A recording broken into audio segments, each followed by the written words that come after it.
When Keester was living fully, she was usually in a pool. Swimming, her true joy. If she could have a swim-up food bar, that would be perfect. Life couldn't get any better. In the pool, she didn't have to rely on a leg hobbled by a tumor. We had 3 criteria: difficulty breathing, difficulty walking, and pain. She had no pain, but she was having difficulty walking. So we talked, and it was time. Keester recently lost her battle with cancer, but the ripples remain from the splash she made while she was here. Don't cry because it's over, smile because it happened. And that I do. In her own humble way, Keester added to a growing and important pool of knowledge. She's a teacher. The teacher, I always maintain that my dogs are teachers in life and teachers in death. She will continue to teach for many years. Keester was the second dog to undergo a special high-dose radiation therapy at Colorado State's Flint Animal Cancer Center. When faced with not much of an option for surgery, I asked Steve Withrow, what have you got that's new and different? The first to receive the therapy was Bo, an agility trials champion who competed to the end.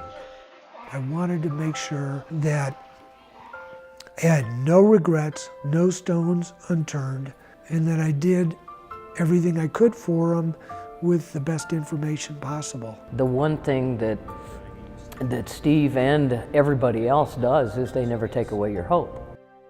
Keester and Bo were on separate journeys, but traveled similar paths. We went with that therapy because of Bo, and the next dog will benefit more from Keester. She's a part of the puzzle, and I feel very privileged to be a part of that. Cancer survivors Emily Brown and Daisy joined Bo and Keester on this interconnected expedition as paw and hand come together in search for one cure.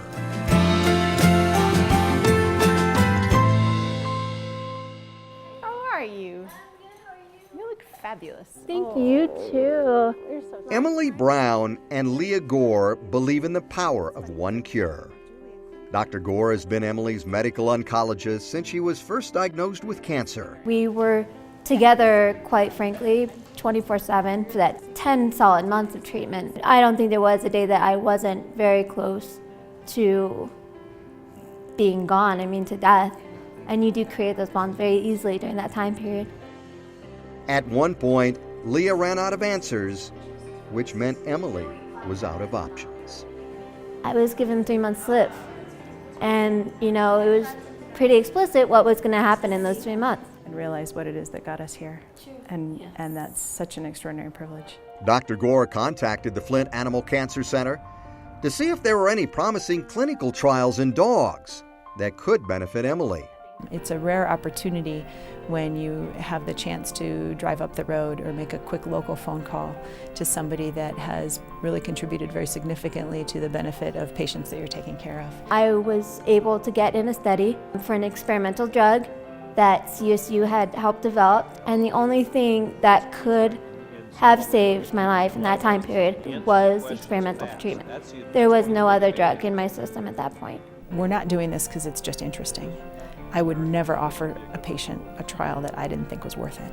It has to offer them the potential that we're really going to learn something that makes their life worthwhile and makes their commitment to this research worthwhile and makes their investment in us worthwhile. Collaboration saved Emily's life. At the Flint Animal Cancer Center, the team feels a special gratitude for being part of Emily's success story. The positive outcome motivates them to do more. The message of this year's One Cure is Together We Can really shows the cycle that we hope to be able to reproduce over and over again. There is this phenomenal synergy that we learn from the dogs learn from us, and the ability to not only change an individual experience for that patient who's sitting in clinic that day or sitting in the hospital, but really to look very broadly and say, look, we're going to change how we think about doing cancer research because of this. That's the part that's really exciting to me. And then another 3 weeks after that. A beloved Great Dane named Daisy has a similar relationship with her caring medical team, led by her oncologist, Dr. Bernard Segay. Oh, it's really great to see her Yeah. in it's such been- great spirits. Craig and Emily report how this is the good old Daisy. This is Daisy as she was before they knew she had cancer. I think we've achieved the quality of life. Now we want to extend that as long as we can. We can't have our own children, and so she's it. She was our gift, and so we're just lucky and blessed to still have her. Daisy is battling osteosarcoma, the most common bone tumor in dogs and the most malignant bone tumor in children. As hard as the last 9 months have been helping Daisy through this, like it's just hard to fathom what a human parent would have to go through if it was their child. Our primary motivation was to save our puppy, to save our little girl, and it's pretty cool that this can be helpful and might cross over and help people even more so because it's almost always children. That dog had been on the drug for 16 months. Dr. Segay heads a clinical trial into finding personalized treatment options for individual osteosarcoma tumors. I can't make the claim that this is how Daisy is going to respond, but at the same time, we've had some very encouraging results, and so. After her limb spare and eventual amputation, Daisy had run out of treatment options. And in some ways, as sad as it is, this disease is so horrendous that, unfortunately, without any further therapy, we know what the outcome is going to be. But hopefully, we can push it back. Bye, Daisy. Bye, Daisy. The clinical trial offered by Dr. Segay may be your only hope. If Daisy qualifies and they accept, they will enter the trial for Daisy's well-being and for the children who will benefit from her experience. All right, let's go. Good girl. Wow, she's taught us how to be good human beings. It's both mind-boggling and heartwarming, knowing that somebody that you don't know is already looking out for you. And they're not only looking out for you, they're looking out for your kids, their kids, your pets. They are an all-encompassing group that's truly trying to make the world a better place. Be well. Bye. Love you. Love you. Be good. People will say about their children or their dogs, it may or may not help us. We may not benefit it from, but I sure hope that we can prevent somebody else from having to go through this in the future.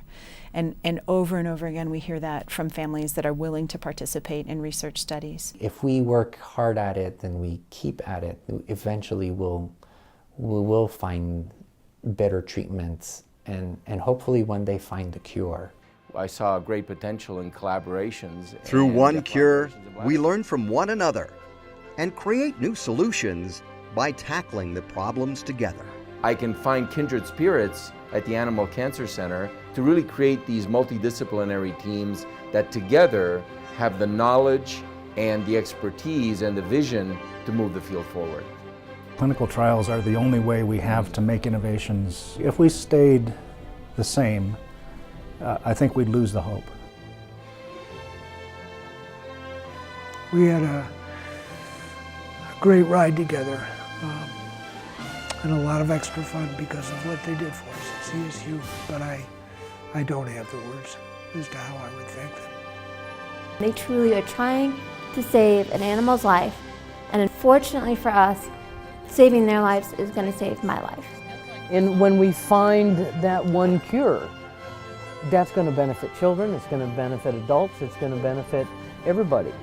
Those involved in One Cure create ripples that change the depth of our experience and give us all reason to hope.